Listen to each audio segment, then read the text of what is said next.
Hardayım gene Xırdalanında sizin karşınızda. Bizim belə bir gözəl məkanda avtobus qapının altından gedir, gözəl bir uğur marketə yaxın, qəşəng bir evimiz çıxır. Afın arxası, qoşada köhnə evdir, təmirli. Arasında yolda var, bunun həyəti, ondan sonra daxil olmaq evin içinə. Sağ tərəfə girən kimi samosilli. Bunun bir otağı.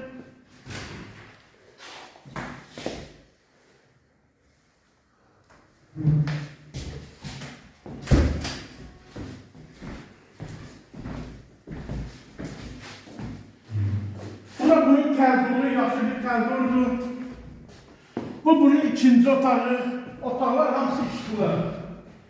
Qiymətlə çox gözəl bir qiymətə, qoşa daş. Pencereler maalesef. Pencereler hamısı açıqdır. Havada. Hava gələn evdir, yeri yaxşıdır. O bunun kunasıdır. Bunun bir kunasını da çək.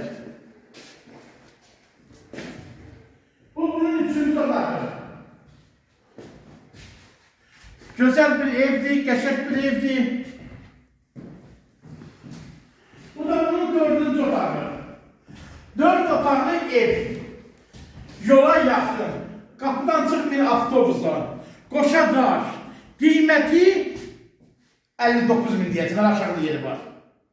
Qəşəng bir evdir. Yolunuzu gözləyir, gəlini alın. Nə eviniz olursa, yerin kömək eləyək. Bütün evlərini satmaqsa kömək eləməyə satarıq. Ondan sonra almaq istəsiniz, yazın. Almağa da kömək eləyərik. İstədiyiniz qiymətə evlər taparım. Allah qoysa Allah deyən olsun. Yolunuzu gözləyirik, gəlini alın. Allah Məhəmməd əlif etdik.